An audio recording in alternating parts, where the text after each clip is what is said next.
பிதா குமாரன் பசுத்தாவின் நாமத்தினாலே ஆமேன். ஜெபம் செய்வோம்.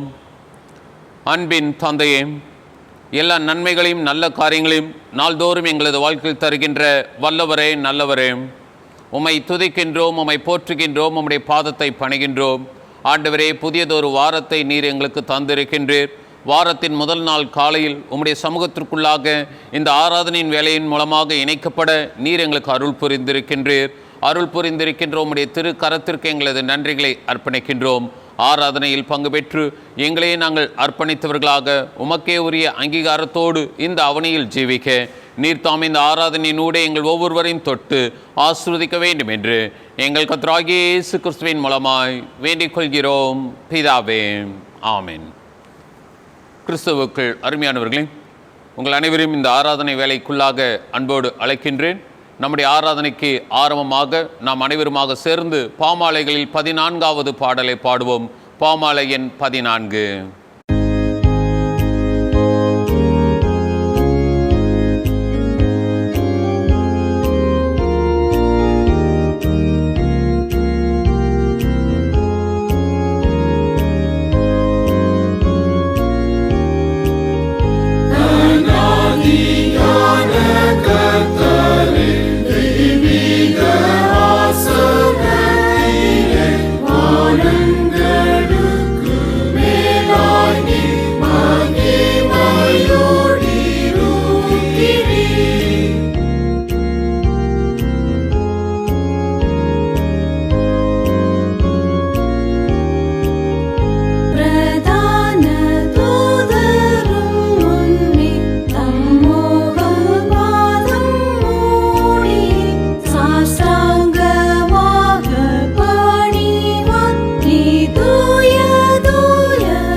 நாம் அனைவருமாக சேர்ந்து காலை மாலை ஆராதனை முறைமைகள் புத்தகத்தில் 2ஆம் ஆராதனை முறையை பின்பற்றுவோம். பக்கம் 1, 2ஆம் ஆராதனை முறை.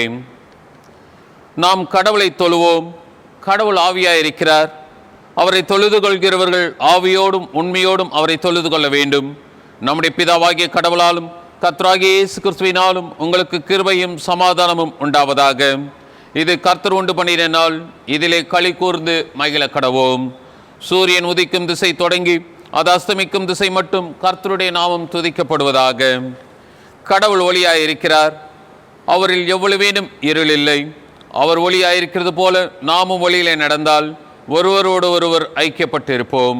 அவருடைய குமாரனாகிய இயேசு கிறிஸ்துவின் இரத்தம் சகல பாவங்களை நீக்கி நம்மை சுத்திகரிக்கும். பக்கம் 4. ஆண்டவரே, எங்கள் உதடுகளை திறந்தருளும், அப்பொழுது எங்கள் வாய் உம்முடைய புகழை அறிவிக்கும். பிதாவுக்கும் குமாரனுக்கும் பரிசுத்தாவிக்கும் மகிமை உண்டாவதாக.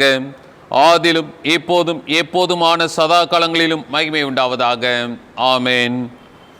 நாம் அனைவருமாக சேர்ந்து நாம் நம்முடைய திரியேக கடவுளை போற்றுவோம். பக்கம் 4, திரியேக கடவுளை போற்றுதல்.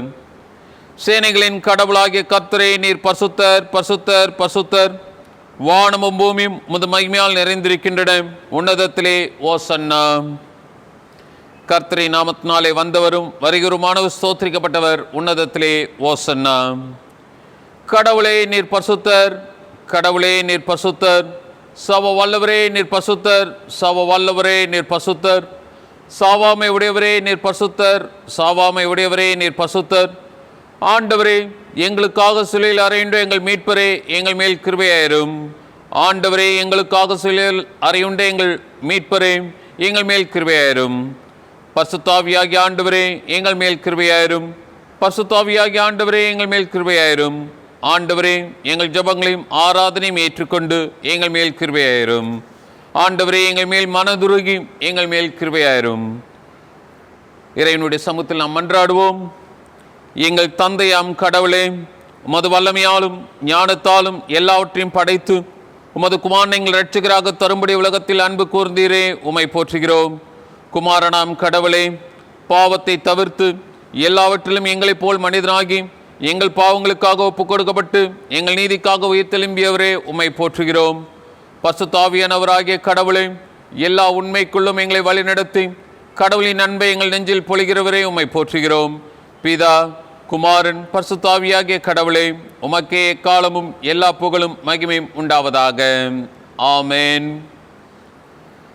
நமக்கு பாவமில்லை என்போமேயானால் நம்மை நாமே வஞ்சிக்கிறவர்களாவோம்.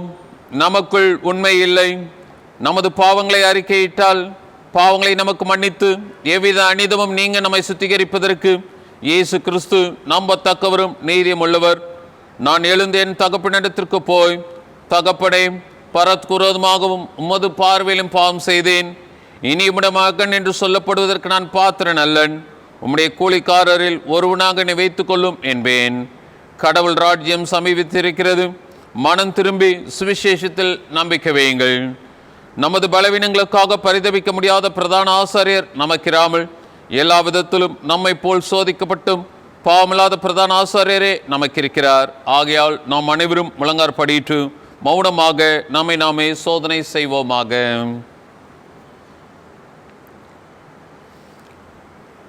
சவ வல்லமில்ல கடவுளிடத்தில் நாம் நமது பாவங்களை மனத்தாழ்மையோடு அறிக்கிடுவோம்.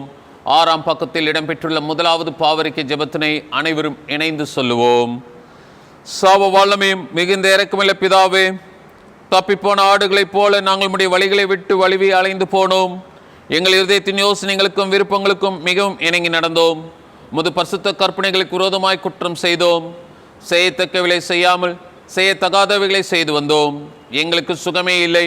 ஆனாலும் ஆண்டவரே, தேவரீர் எங்கள் ஆண்டவராகிய இயேசு கிறிஸ்துவின் மூலமாய் மனிதருக்கு அருள் செய்த வாக்கு தத்துவங்களின்படியே நிர்பாக்கியமுள்ள குற்றவாளிகளாகிய எங்களுக்கு இறங்கும். தப்பித எங்களை அறிக்கிடுகிற எங்கள் மேல் பொறுமையாயிரும். பாவத்தை நிமித்தம் துக்கப்படுகிற எங்களை சீர்படுத்தும். மிகவும் இரக்கமுள்ள பிதாவே, உம்முடைய பரிசுத்த நாமத்துக்கு மகிமை உண்டாகும்படி நாங்கள் இனி தேவ பக்தியும் நீதியும் தெளிந்த புத்தியும் உள்ளவர்களாய் நடந்து வர இயேசு கிறிஸ்துவின் நிமித்தம் எங்களுக்கு கிருபை செய்தருளும். ஆமேன். சவ வல்லமையும் மிகுந்த இரக்கமுள்ள ஆண்டவர் மன்னிப்பையும் பாவ நிவர்த்தியும் நமக்கு கட்டளையிட்டு அருளி வாழ்க்கையை சீர்படுத்துவதற்கான காலத்தையும் தமது பரிசுத்தாவின் கிருபையையும் தேற்றுதலையும் தந்துள்வாராக. ஆமேன். அனைவரும் அமரும்படியாக அன்போடு அழைக்கின்றேன். திருமறை பாடங்கள் வாசிக்க கேட்போம். முதலாம் திருமறை பாடம். வாசிக்க வேண்டிய முதலாம் வேத பகுதி ஏசாயா 6ஆம் அதிகாரம் 1-8 வரை. ஏசாயா 6:1. உசியா ராஜா மரணமடைந்த வருஷத்தில் ஆண்டவர் உயரமும் உன்னதமுமான சிங்காசனத்தின் மேல் வீற்றிருக்க கண்டேன். அவருடைய வஸ்திர தொங்கலால் தேவாலயம் நிறைந்திருந்தது. சேராபெண்கள் அவருக்கு மேலாக நின்றார்கள். அவர்களில் ஒவ்வொருவனுக்கும் அவ்வாறு சட்டைகள் இருந்தன. அவனவன் 2 சட்டைகளால் தன் முகத்தை மூடி, 2 சட்டைகளால் தன் கால்களை மூடி, 2 சட்டைகளால் பறந்து ஒருவரை ஒருவர் நோக்கி, சேனைகளின் கர்த்தர் பரிசுத்தர் பரிசுத்தர் பரிசுத்தர், பூமி அனைத்தும் அவருடைய மகிமையால் நிறைந்திருக்கிறது என்று கூப்பிட்டு சொன்னார்கள். கூப்பிடுகிறவர்களின் சத்தத்தால் வாசல்களின் நுழைகள் அசைந்தது. ஆகாயம் புகையினால் நிறைந்திருந்தது. அப்பொழுது நான், ஐயோ அதமானேன், நான் அசுத்த உதடுகளுள்ள மனுஷன், அசுத்த உதடுகளுள்ள ஜனங்களின் நடுவில் வாசமாயிருக்கிறவன், சேனைகளின் கர்த்தராகிய ராஜாவை என் கண்கள் கண்டதே என்றேன். அப்பொழுது சேராபென்களில் ஒருவன் பலிபீடத்திலிருந்து தன் கையிலே பிடித்திருந்த குரட்டையால் ஒரு நெருப்பு தழலை எடுத்து என்னிடத்தில் பறந்து வந்து அதனால் என் வாயை தொட்டு, இதோ இது உன் உதடுகளை தொட்டதினால் உன் அக்கிரமம் நீங்கி உன் பாவம் நிவர்த்தியானது என்றான். பின்பு, யாரை நான் அனுப்புவேன், யார் நமது காரியமாக போவான் என்று உரைக்கிற ஆண்டவருடைய சத்தத்தை கேட்டேன். அதற்கு நான், இதோ அடியேன் இருக்கிறேன், என்னை அனுப்பும் என்றேன். வாசிக்க வேண்டிய முதலாம் வேத பகுதி வாசித்தாயிற்று. கர்த்தருக்கே மகிமை உண்டாவதாக.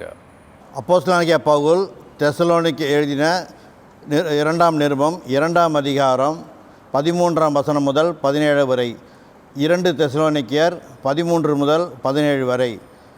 கர்த்தருக்கு பிரியமான சகோதரரே, நீங்கள் ஆவினாலே பரிசுத்தமாக்கப்படுகிறீர்களாலும் சத்தியத்தை விசுவாசிக்கிறதினாலும் இரட்சிப்படையும்படிக்கு ஆதி முதல் தேவன் உங்களை தெரிந்து கொண்டபடியினாலே நாங்கள் உங்களை குறித்து எப்பொழுதும் தேவனை ஸ்தோத்திரிக்க கடனாயிருக்கிறோம். நீங்கள் நம்முடைய கர்த்தராகிய இயேசு கிறிஸ்துவின் மகிமையை அடையும் பொருட்டாக எங்கள் சுவிசேஷத்தினாலே அந்த இரட்சிப்புக்கு அவர் உங்களை அழைத்தார். ஆகையால் சகோதரரே, நீங்கள் நிலை கொண்டு வார்த்தையினாவது நிருபத்தினாவது நாங்கள் உங்களுக்கு உபதேசித்த முறைமைகளை கைக்கொள்ளுங்கள். நம்முடைய கர்த்தராகிய இயேசு கிறிஸ்துவும் நம்மிடத்தில் அன்பு கூர்ந்து நித்திய ஆறுதலை நல் நம்பிக்கையையும் கிருபையாய் நமக்கு கொடுத்திருக்கிற நம்முடைய பிதாவாகிய தேவனும் உங்கள் இருதயங்களை தேற்றி எல்லா நல் வசனத்திலும் நற்கிரையிலும் உங்களை சிறப்படுத்துவாராக. வாசிக்க வேண்டிய 2ஆம் வேதபாடம் வாசித்தாக்கிற்று. தேவனே உமக்கே மகிமை உண்டாவதாக. 3வது திருமறை பாடமாக இந்த நாளுக்குரிய சுவிசேஷ வேத பாடத்தை நாம் வாசிக்க கேட்போம். யோவான் நற்செய்தி நூல் 4ஆம் அதிகாரம் வாக்கியங்கள் 15 முதல் 26 முடிய. இந்த நாளுக்குரிய நற்செய்தி பகுதி யோவான் நற்செய்தி நூல் 4ஆம் அதிகாரம் வாக்கியங்கள் 15 தொடங்கி. அந்த ஸ்திரீ அவரை நோக்கி, ஆண்டவரே, எனக்கு தாகம் உண்டாகாமலும் நான் இங்கே மொண்டு கொள்ள வராமலும் இருக்கும்படி அந்த தண்ணீரை எனக்கு தர வேண்டும் என்றாள். இயேசு அவளை நோக்கி, நீ போய் உன் புருஷனை இங்கே அழைத்து கொண்டு வா என்றார். அதற்கு அந்த ஸ்திரீ, எனக்கு புருஷன் இல்லை என்றாள். இயேசு அவளை நோக்கி, எனக்கு புருஷன் இல்லை என்று நீ சொன்னது சரிதான்.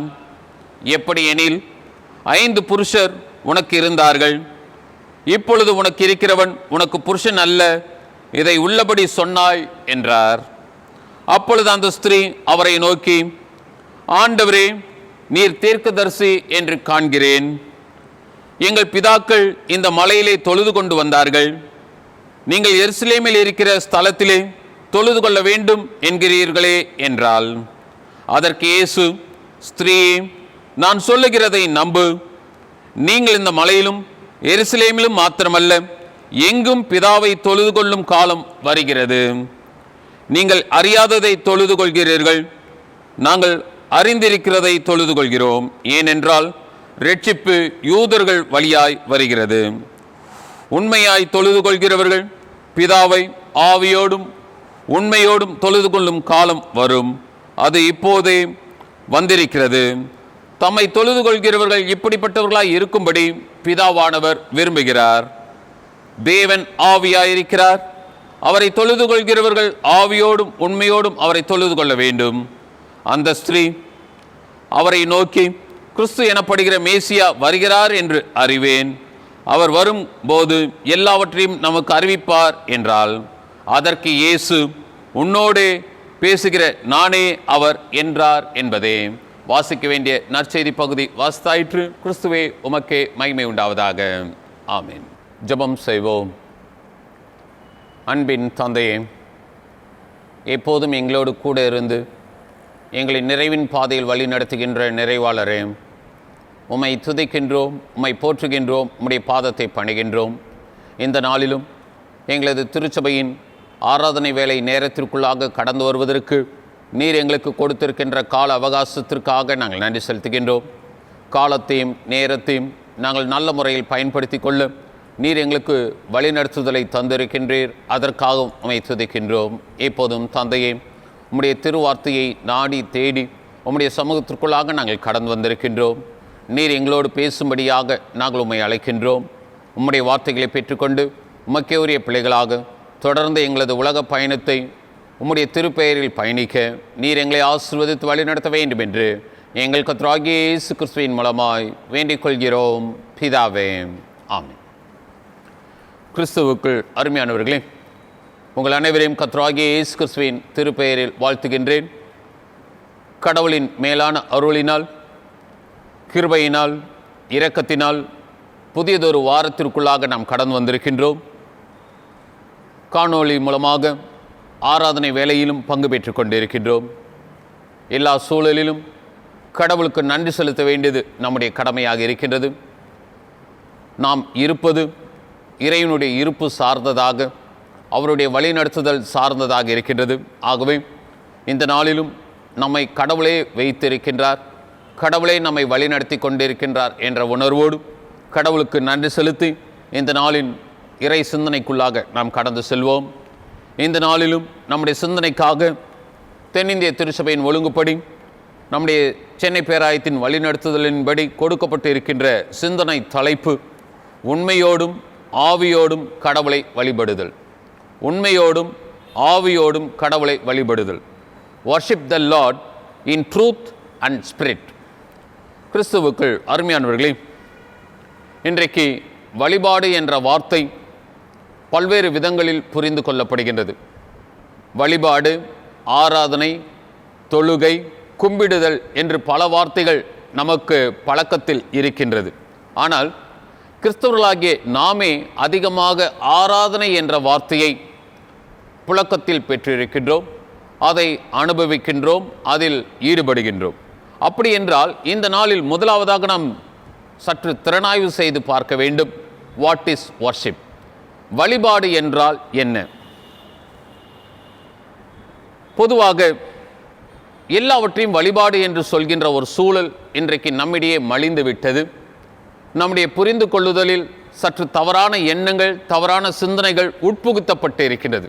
அது தெரிந்தும் தெரியாமலும் நம்முடைய மரபுக்குள்ளாக கடந்து வந்து கொண்டிருக்கின்றது. அதில் இருந்து நாம் விடுவிக்கப்பட வேண்டும், ஒரு தெளிவு பெற வேண்டும், உண்மையாகவும் ஆவியோடும் இறைவனை தொழுது கொள்ள வேண்டும் என்பதற்காகவே இந்த தலைப்பானது கொடுக்கப்பட்டிருக்கிறது. அப்படி என்றால் not everything that is called worship.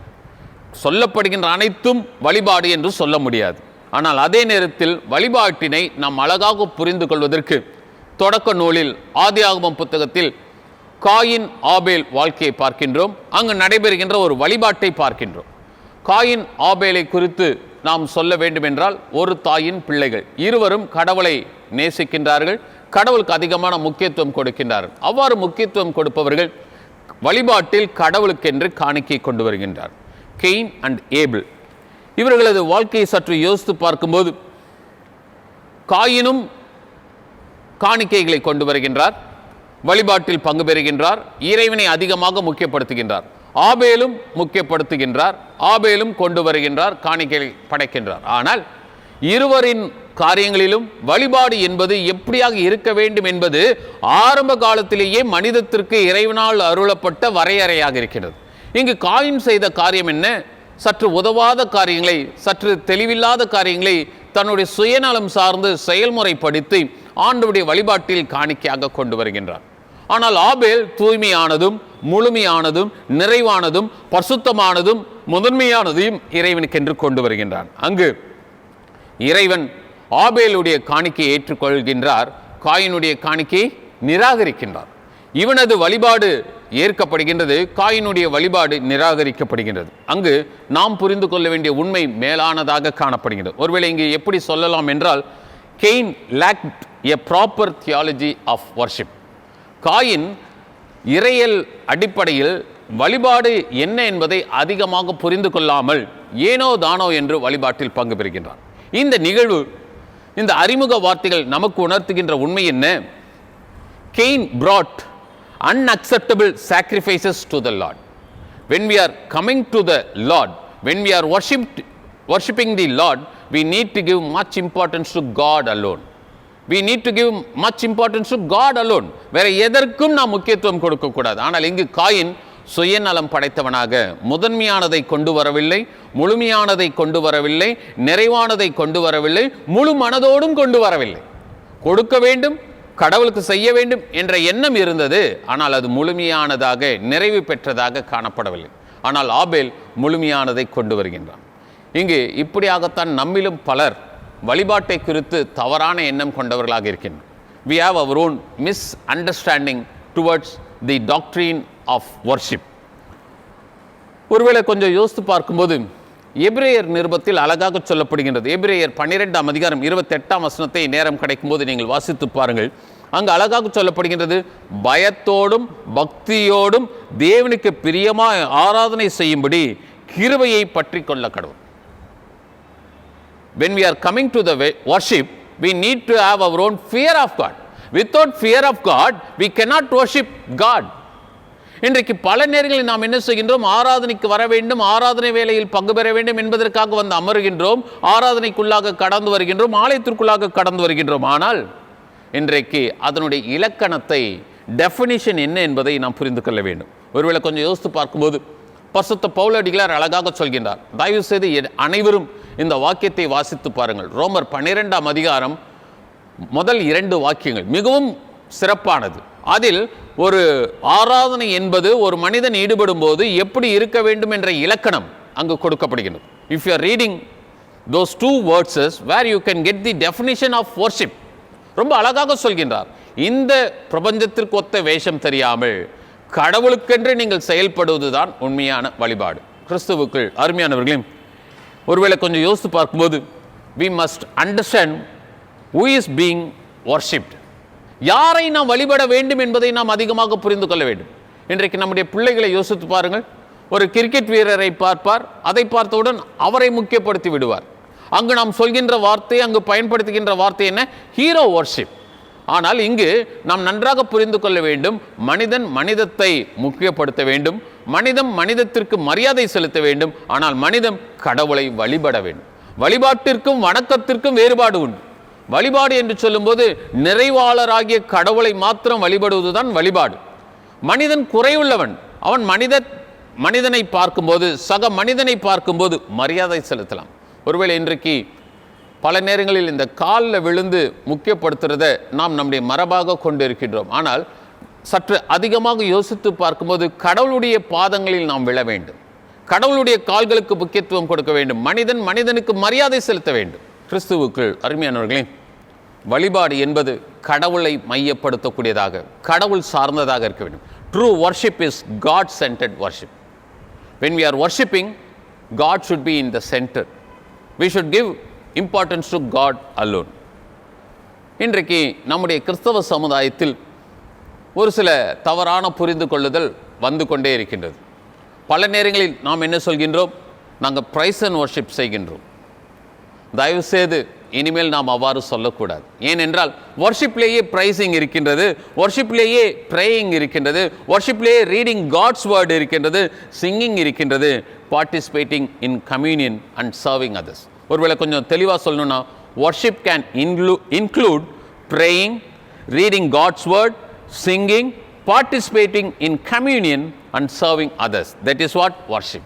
இன்றைக்கு நம்முடைய வாழ்க்கையில் பிரைசிங் என்றோ வர்ஷிப் என்றோ எதையும் தனிமைப்படுத்தக்கூடாது. ஒருவேளை இலக்கணம் தெரிந்தவர்கள், இறையில் தெரிந்தவர்கள், வர்ஷிப் என்ற வார்த்தையை அதிகமாக ஆராய்ச்சி செய்தவர்கள் என்ன சொல்கின்றார்கள் என்றால், இது அனைத்தும் உள்ளடங்கப்பட்டது தான் வர்ஷிப். அதை நாம் தனிமைப்படுத்தி விடக்கூடாது.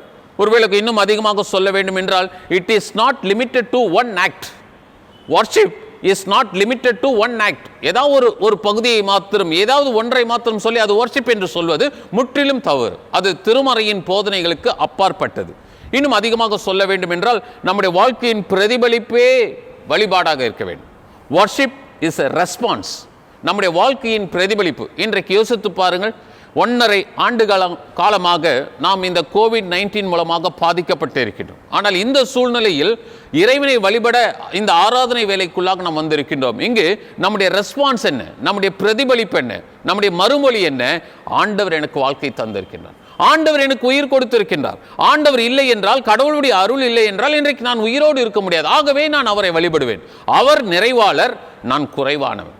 நிறைவாளரை வழிபட வேண்டியது குறைவுக்குரிய நமக்கே உரிய ஒன்றாக இருக்கிறது. ஆகவே மனிதத்தை வணக்கம் செலுத்தலாம், மனிதம் இறைவனை வழிபட வேண்டும். ஆகவே வணக்கத்திற்கும் வழிபாட்டிற்கும் உள்ள வேறுபாட்டினை புரிந்து கொள்ள வேண்டும். அடுத்து, worship is our whole life. When we are involving in worship, we are giving much importance to our entire life, whole life. நம்முடைய வாழ்க்கை வேறு, வழிபாடு வேறு என்று நாம் இருக்கக்கூடாது. ஒருவேளை இந்த அறிமுக வார்த்தைகள் அதிகமாக காணப்படலாம், ஆனால் இன்றைக்கு நம்முடைய சூழலுக்கு, நம்முடைய கிறிஸ்தவ மார்க்கத்திற்கே உரிய ஒன்றாக இருக்கின்றது. worship is our whole life. worship is more than music. worship is more than music. இன்றைக்கு பல நேரங்களில் நாம் என்ன செய்கின்றோம்? எதை முக்கியப்படுத்துகின்றோம்? எதற்கு அதிகமான தனி கவனத்தை செலுத்துகின்றோம் என்றால், இசைக்கு அதிகமான கவனத்தை செலுத்துகின்றோம். இசை இறைவன் அருளிய அருட்கொடை.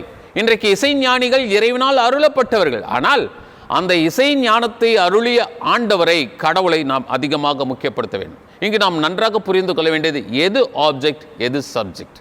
We need to give much importance to the subject than to the object. When we are giving importance to music, we are giving much importance to the object. But when we are giving importance to God, we are giving much importance to subject, because our worship is God-centered worship. ஆகவே இந்த நாட்களில் worship is just singing songs to God என்று சொல்வோம் என்றால் அது தவறானது. அது இறையியல் அல்லது திருமறையின் போதனைகளுக்கு அப்பாற்பட்டதாக இருக்கிறது. இன்றைக்கு பல நேரங்களில் worship பற்றி பேசும்போது நாம் சொல்றது என்ன? நான் worshipக்கு வர முடியாதுங்க. இன்னைக்கு பலர் சொல்றாங்க, நான் கடவுளை வழிபட முடியாது, ஏன்னா நான் இவ்வளோ பாவம் செஞ்சிருக்கிறேன். உண்மைதான். நாம் வாசிக்கேட்ட நற்செய்தி பகுதியில் பாவம் செய்த ஒரு பெண்மணியை பார்க்கின்றோம், தவறிய ஒரு பெண்மணியை பார்க்கின்றோம். அங்கு இயேசு கிறிஸ்து அந்த பெண்மணியை அணுகுகின்றார்.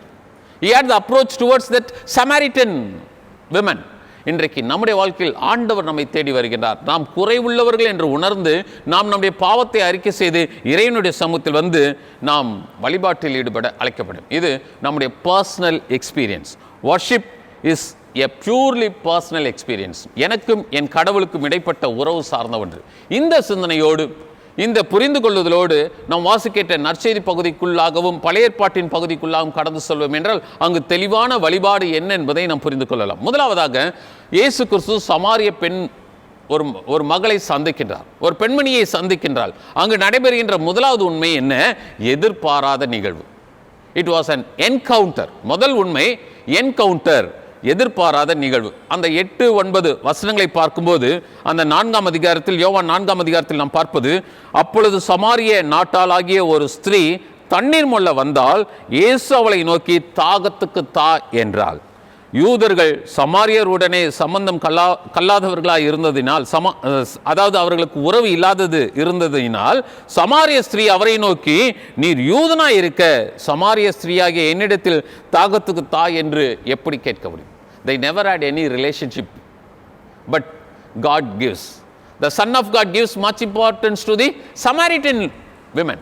இங்கு நாம் பார்க்கின்ற உண்மை என்ன?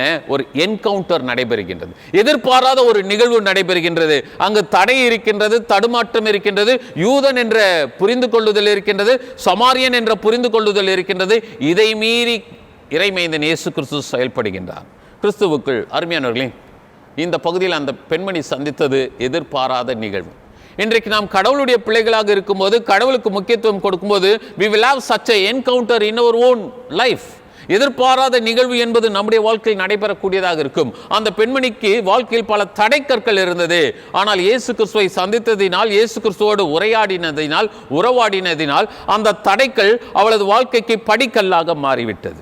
இதையே நாம் ஏசாயா இறைவாக்குரைப்பவனுடைய இன்றைய பகுதியை நாம் யோசித்து பார்ப்போம் என்றால், அந்த 6ஆம் அதிகாரத்தில் ஏசாயா இறைவாக்குரைப்பவன் அழகாக சொல்கின்றான், ஐயோ அதமானேன், அசுத்த உதடுகள் உள்ள மனிதன் நான், அசுத்த உதடுகள் உள்ள மனிதர்கள் மத்தியில் இருக்கின்றேன், நான் கடவுளை கண்டுவிட்டேன். கிறிஸ்துவுக்கு அருமையானவர்களே, இன்றைக்கு நானும் நீங்களும் வழிபட வேண்டும் என்றால், கடவுளை உண்மையாக வழிபடுகின்றோம் என்றால், இந்த என்கவுண்டர் நம்முடைய வாழ்க்கையில் நிகழ வேண்டும் என்றால், முதலாவதாக நமக்கு நம்மை குறித்த புரிந்து கொள்ளுதல் வேண்டும்.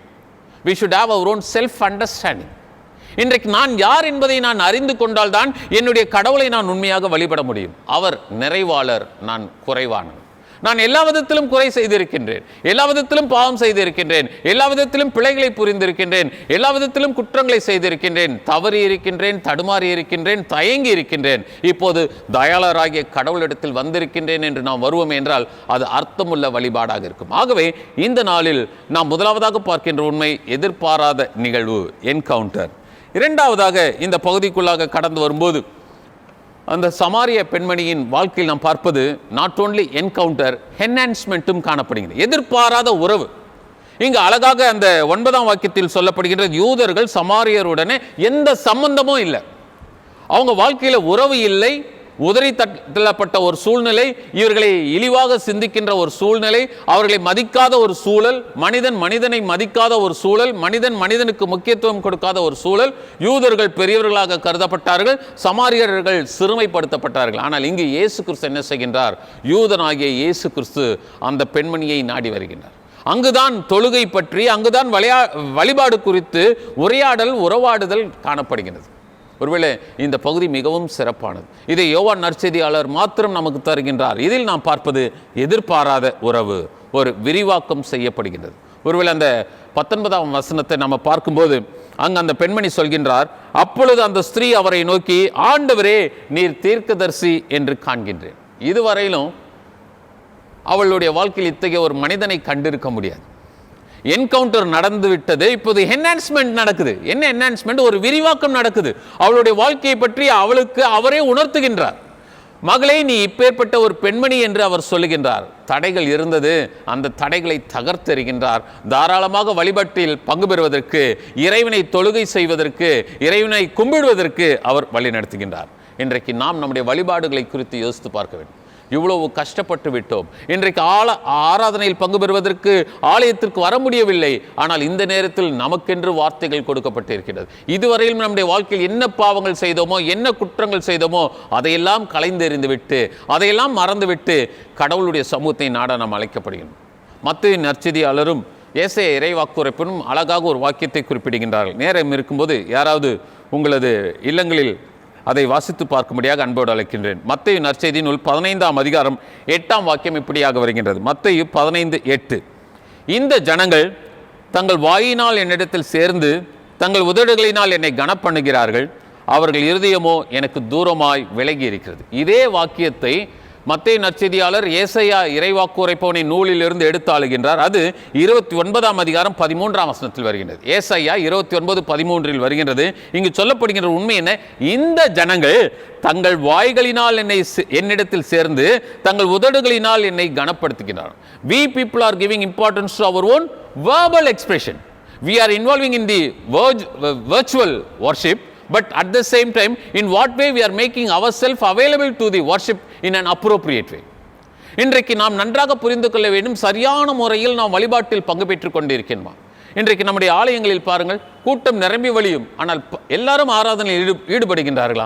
இங்கு அமர்ந்திருப்போம், நம்முடைய சிந்தனைகள் சிறகடித்து பறந்து கொண்டிருக்கும், வீணான காரியங்களில் ஈடுபட்டு கொண்டிருக்கும். இங்கு அதுதான் சொல்லப்படுகின்றது, இந்த ஜனங்கள் தங்கள் உதடுகளினால் என்னை கனப்படுத்துகிறார். அப்படி என்றால் நாம் எப்படியாக கடவுளை கனப்படுத்த வேண்டும்?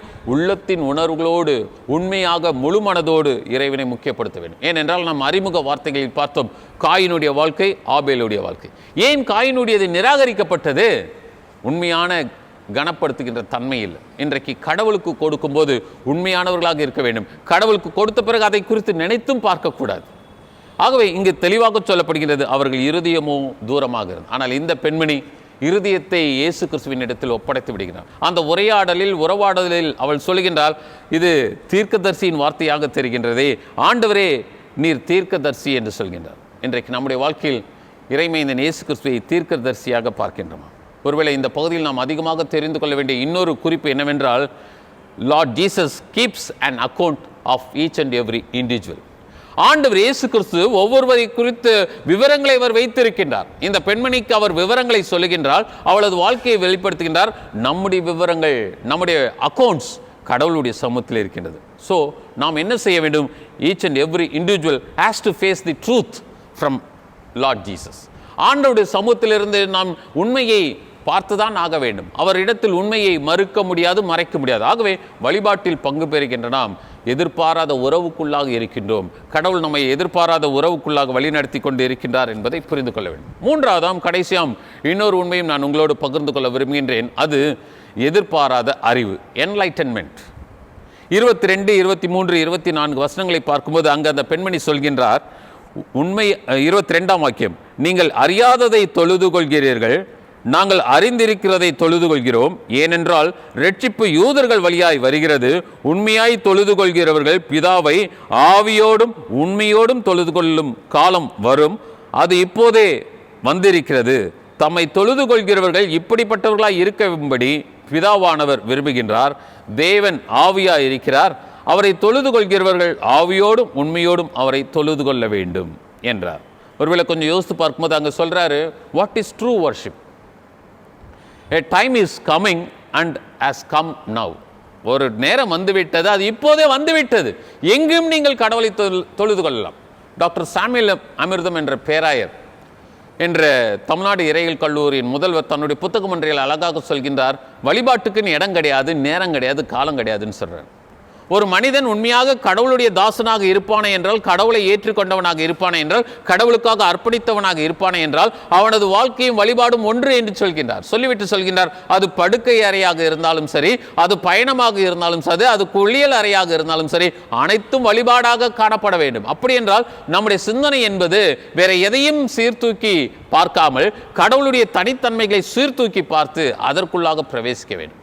இங்கு தடை கொண்ட பெண்மணியாக காணப்பட்டால், தரமற்ற வாழ்க்கை கொண்ட பெண்மணியாக காணப்பட்டால், தயக்கம் நிறைந்த பெண்மணியாக காணப்பட்டால், தடுமாற்றம் என்பது அவளது வாழ்க்கையாக இருந்தது. ஆனால் தயாளராகிய இயேசு கிறிஸ்து பெரிய காரியத்தை அவளுக்கு தருகின்றார். ஒரு என்லைட்டன்மெண்ட், எதிர்பாராத அறிவு அவளுக்குள்ளாக வருகின்றது. அப்போது அவள் பேசுகின்றாள். அந்த பெண்மணி 25ஆம் வாக்கியத்தில் குறிப்பிடுகின்றார்கள், அந்த ஸ்திரீ அவரை நோக்கி, கிறிஸ்து எனப்படுகிற மேசியா வருகிறார் என்று அறிவேன், அவர் வரும்போது எல்லாவற்றையும் நமக்கு அறிவிப்பார் என்றாள். அவளே சொல்றா, மேசியாவை பற்றி நான் கேள்விப்படுறேன். அந்த அறிவு இருக்கின்றது. இன்றைக்கு வழிபாட்டில் பங்கு பெறுகின்ற நம் அனைவருக்கும் இயேசு கிறிஸ்துவை அறிந்த அறிவு இருக்கின்றது. ஆனால் அதை முழுமைப்படுத்தாமல் நாம் வழிபாட்டில் ஈடுபடுகின்றோம். இன்றைக்கு நாம் முழுமைப்படுத்திக் கொள்ள அழைக்கப்படுகிறோம்.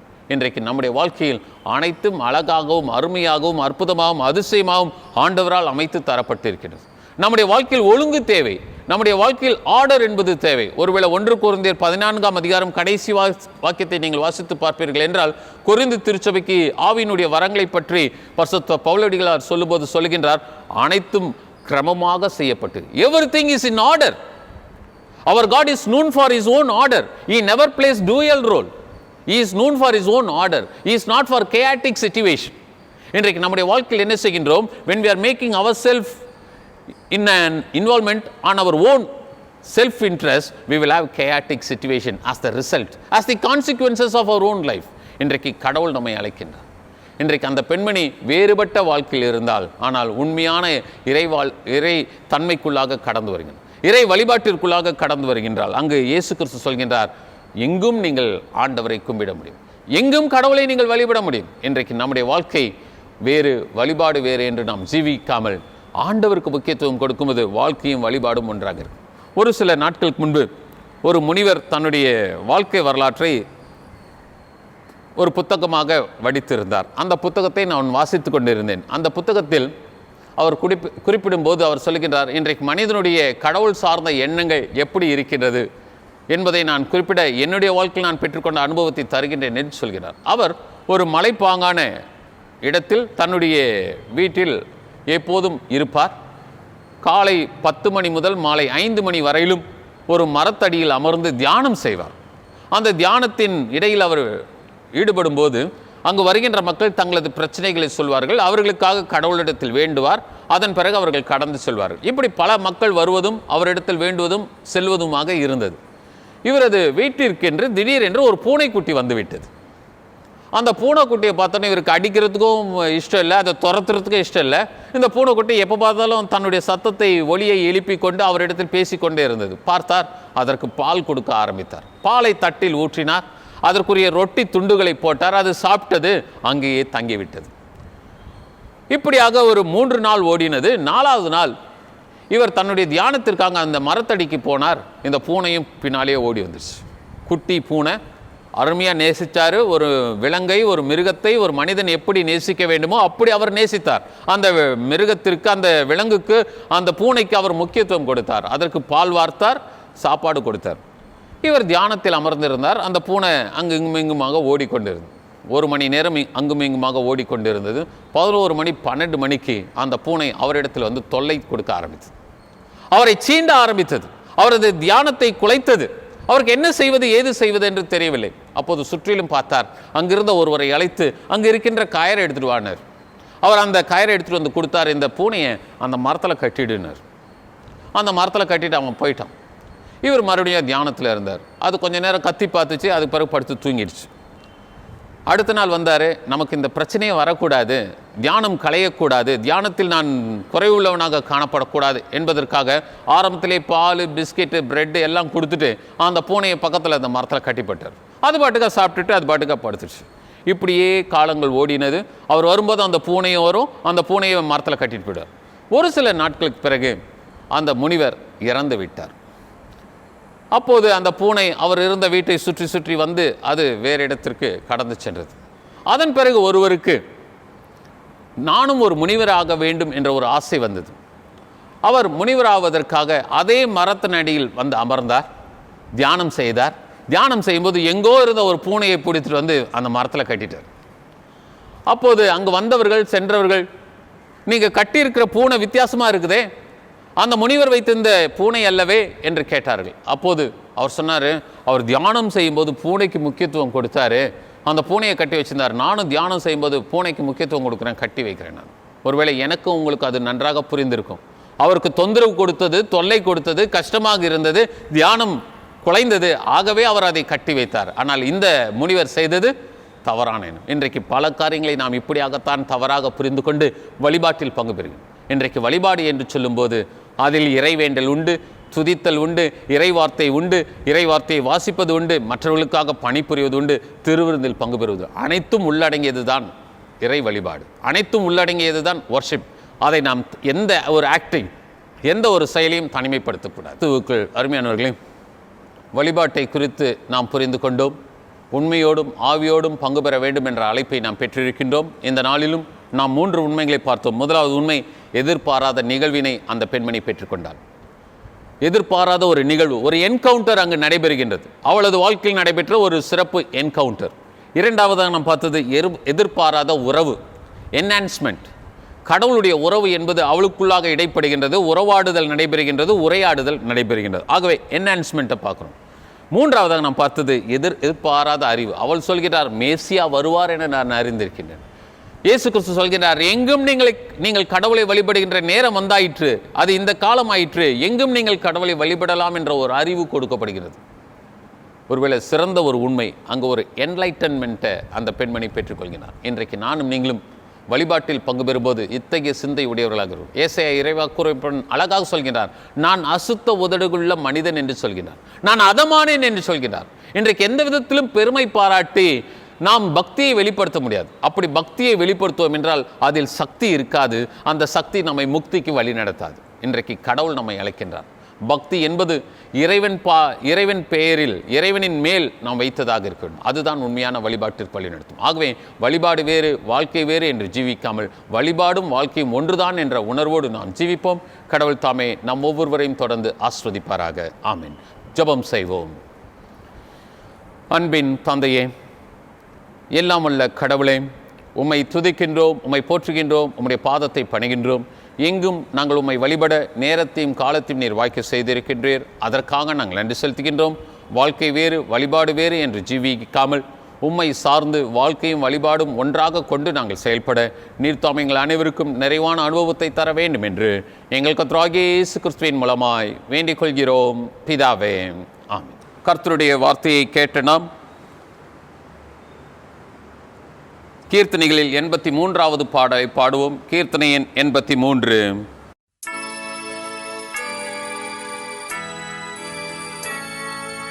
இயேசுவின் நாமமே திருநாமம், முழு இருதயத்தால் தொழுவோம் நாமம். இயேசுவின் நாமமே திருநாமம், முழு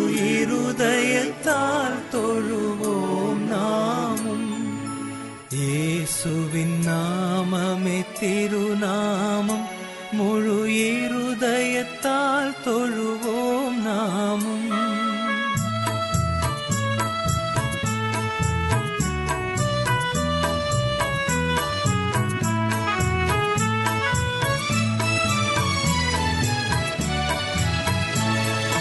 காசினி இல்லதனு கிணை இல்லையே, விசுவாசித்தவர்களுக்கு குறையில்லையே. காசினி இல்லதனு கிணை இல்லையே, விசுவாசித்தவர்களுக்கு குறையில்லையே. இயேசுவின் நாமமே திருநாமம் முழு இருதயத்தால் தொழுவோம் நாமும்.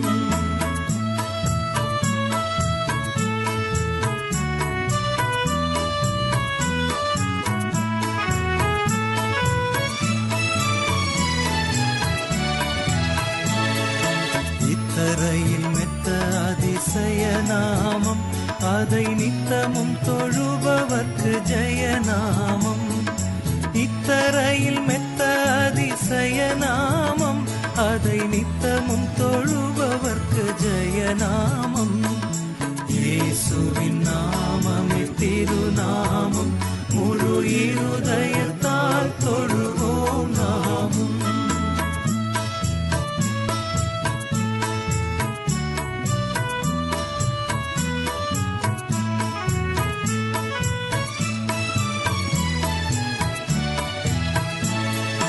உத்தம மகிமை பிரசித்த நாமம், இது சத்திய விதேய மனமொத்த நாமம். உத்தம மகிமை பிரசித்த நாமம், இது சத்திய விதேய மனமொத்த நாமம். இயேசுவின் நாமமே திருநாமம் முழு இருதயத்தால் தொழுவோம் நாமும்.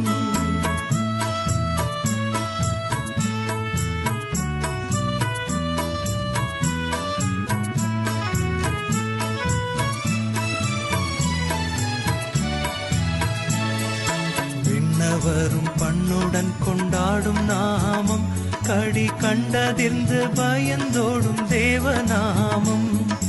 விண்ணவரும் பண்ணுடன் கொண்டாடும் நாமம், கடி கண்டதிர்ந்து பயந்தோடும் தேவநாமம். இயேசுவின் நாமமே திருநாமம் முழு இருதயத்தால் தொழுவோம் நாமும். நாம் நம்முடைய விசுவாசத்தை அப்போஸ்தலர் விசுவாச பிரமாணத்தின் மூலமாக வெளிப்படுத்துவோம்.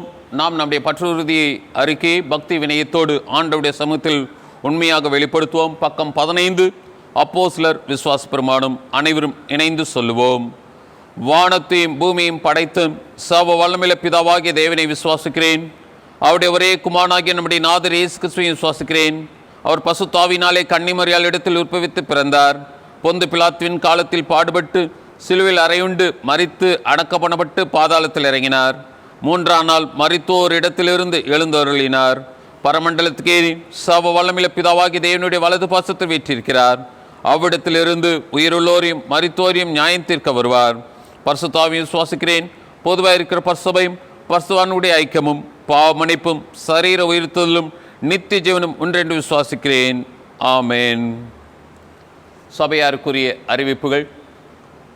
கிறிஸ்துவுக்குள் அருமையானவர்களின் கடவுளுடைய பெரிதான அருளினால் நாம் அனைவரும் இந்த நாளில் ஆராதனை வேளையில் பங்கு பெற்றோம்.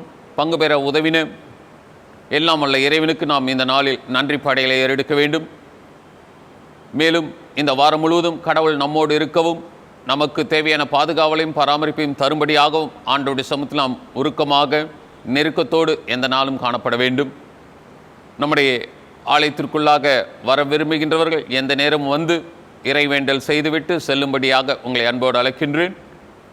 நம்முடைய காணிக்கை கவர்கள், குறிப்பாக சந்தா, நன்றி படையல் காணிக்கை இவற்றை செலுத்த விரும்புகின்றவர்கள் நம்முடைய ஆலய அலுவலகத்தில் ஆலய அலுவலகர் திரு ஸ்டீஃபன் அவர்கள் காலை 10:30 மணி முதல் மாலை 5 மணி வரையிலும் இருப்பார். நீங்கள் எந்த நேரமும் வந்து உங்களது சந்தா, நன்றி படையல் காணிக்கைகளை செலுத்திவிட்டு செல்லும்படியாக அன்போடு அழைக்கின்றேன்.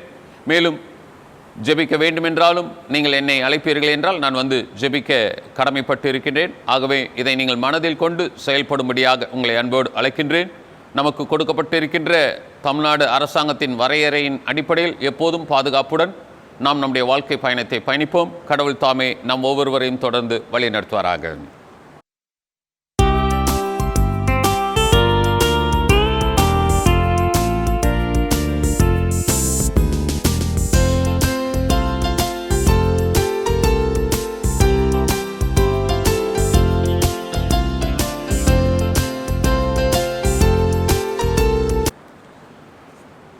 ஜெபம் செய்வோம்.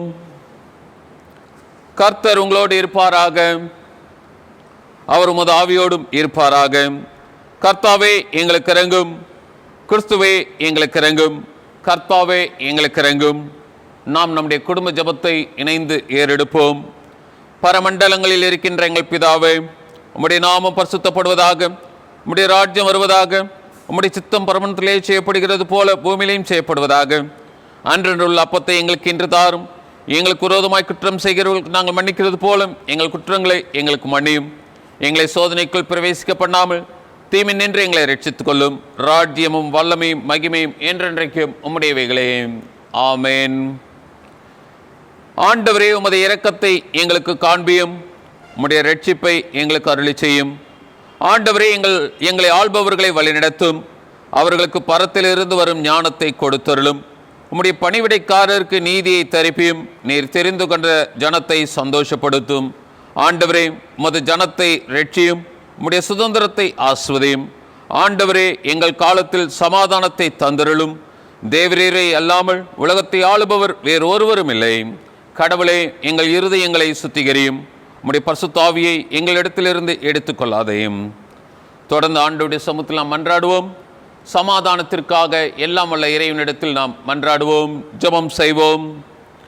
சமாதானத்திற்கு காரணரும் ஏக சிந்தையை விரும்புகிறவருமாகிய கடவுளே, உம்மை அறிவதே நித்திய ஜீவன், உம்மை சேவிப்பதே மெய் சுயாதீனம். தேவரீரை தஞ்சமாக கொண்டிருக்கிற உமது அடியாராகிய நாங்கள் எந்த விரோதிகளுடைய வல்லமைக்கும் பயப்படாது இருக்கும்படி எங்கள் சத்துருக்கள் செய்கிற எல்லா காரியங்களில் நின்றும் எங்கள் ஆண்டவர் இயேசு கிறிஸ்துவின் வல்லமையினால் எங்களை காப்பாற்றி அருளும். ஆமேன். கடவுளுடைய கிருபைக்காக ஆண்டவருடைய சமூகத்தில் மன்றாடுவோம். சவ வளமில்ல நித்திய கடவுளே, இந்நாள் வரையும் எங்களை சுகமாய் நடத்தி வந்த எங்கள் பரமபிதாவாகிய ஆண்டவரே, இந்நாளிலும் மிகுந்த வல்லமையினால் எங்களை காப்பாற்றி நாங்கள் யாதொரு பாவத்திற்கு உட்படாமலும் எவ்விதமான மோசத்திலும் அகப்படாமலும் உமது பார்வைக்கு நீதியாயிருக்கிறதை எப்போதும் செய்கிறதற்கு நாங்கள் செய்கிற எல்லாவற்றையும் உமது ஆளுகையினாலே நடத்தியுள்ள வேண்டும் என்று எங்கள் ஆண்டவர் இயேசு கிறிஸ்துவின் மூலமாய் வேண்டிக் கொள்கிறோம். ஆமேன். இத்தருணத்தில் ஒருமனப்பட்டு உம்மை நோக்கி எங்கள் பொதுவான விண்ணப்பங்களை செய்ய எங்களுக்கு கிருபை அளித்த சவ வளமில்ல கடவுளே, 2 பேராவது 3 பேராவது என் நாமத்தினாலே கூடி வரும்போது அவர்கள் கேட்கிறவைகளை அருளி செய்வேன் என்று வாக்கு அருளி இருக்கிறீரே. கர்த்தாவே, உமது அடியாராகி எங்களுக்கு வேண்டிய நன்மைகள் உண்டாக எங்கள் விருப்பங்களையும் வேண்டுதல்களையும் இப்போது நிறைவேற்றி இம்மையிலே உம்முடைய சத்தியத்தை அறிகிற அறிவையும் மறுமையிலே நித்திய ஜீவனையும் எங்களுக்கு கட்டளையிட்டருளும். ஆமேன்.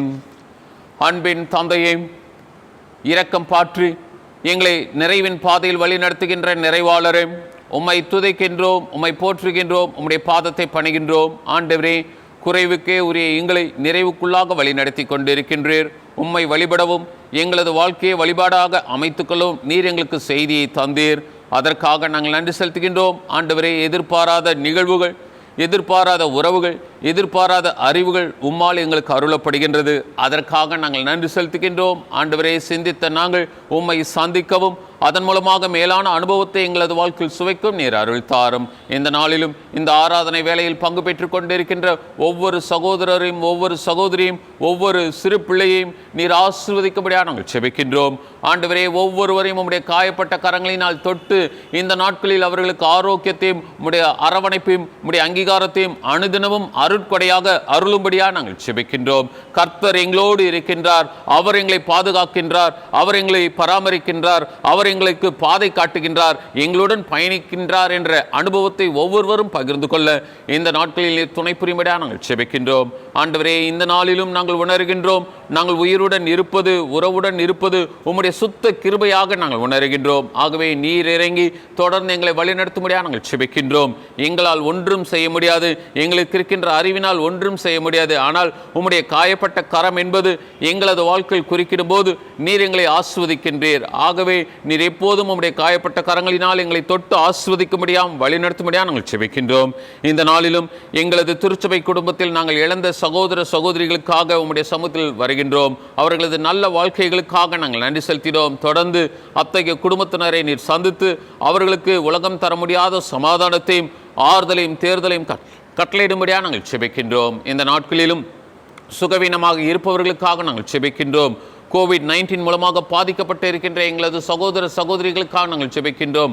ஆண்டவரே, மருந்துகள் இருந்தாலும் அந்த மருந்துகளுக்கெல்லாம் தலைவராகிய நீர் அவர்களோடு இருக்கின்றீர். நீர் அவர்களுக்கு போதுமானவராக இருந்து சுகத்தை மலத்தை தந்து அவர்களும் மறுபடியும் திருச்சபை குடும்பத்தின் கூட்டுறவில் இணைக்கப்படவும் உம்மை தொழுது கொள்ள நீர் அவர்களை வழிநடத்தும்படியாக நாங்கள் செபிக்கின்றோம். அன்பின் தந்தையை, இந்த COVID-19 பணிகளில் ஈடுபடுகின்ற முன்கள பணியாளர்கள் அனைவருக்காக நாங்கள் செபிக்கின்றோம். ஒவ்வொருவரையும் பெரிய பெரிய பணிகளில் இருப்பவர்கள், சிறிய சிறிய பணிகளில் ஈடுபடுபவர்கள், காவல்துறையினர் அனைவருக்காக நாங்கள் செபிக்கின்றோம். ஆண்டவரே, அவர்களுக்கு தேவையான பாதுகாவலையும் பராமரிப்பையும் நீர் நிறைவாக தரும்படியாக நாங்கள் செபிக்கின்றோம். பணிகளில் அவர்கள் ஈடுபடும் போது அவர்கள் ஞானமாக செயல்பட மேலிருந்து உம்முடைய ஞானத்தை தந்து அவர்களை வழிநடத்தும்படியாக நாங்கள் செபிக்கின்றோம். ஆண்டவரே, இந்த நாளிலும் உம்மை வழிபட நீர் பாராட்டின கிருபைக்காக உமக்கு நன்றி செலுத்துகின்றோம். ஆண்டவரே, வழிபாட்டில் ஈடுபட்டு எங்களது வாழ்க்கையில் வழிபாட்டை வெளிப்படுத்த நீர் அருள் தாரும். தொடர்ந்து நீர் எங்களை காத்துக்கொள்ளும் வழிநடத்தும். இயேசு கிறிஸ்துவின் மூலமாய் வேண்டிக் கொள்கிறோம் பிதாவே, ஆமென். ஆண்டவர் உங்களை ஆசீர்வதித்து உங்களை காக்க கடவர். ஆண்டு தம்முடைய முகத்தை உங்கள் மேல் பிரகாசிப்பிக்க பண்ணி உங்கள் மேல் கிருபையா இருக்க கடவர். ஆண்டு தம்முடைய முகத்தை உங்கள் மேல் பிரசன்னமாக்கி எப்போதும் எப்போதும் உங்களுக்கு சமாதானம் கட்டளையிட கடவர். ஆமென். ஆராதனைக்கு நிறைவாக நாம் அனைவருமாக சேர்ந்து மங்கள கவிகளில் 2வது பாடலை பாடுவோம். மங்கள கவிகள் 2.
கர்த்தர் உங்களோடு இருப்பாராக, அவர் உமது ஆவியோடும் இருப்பாராக.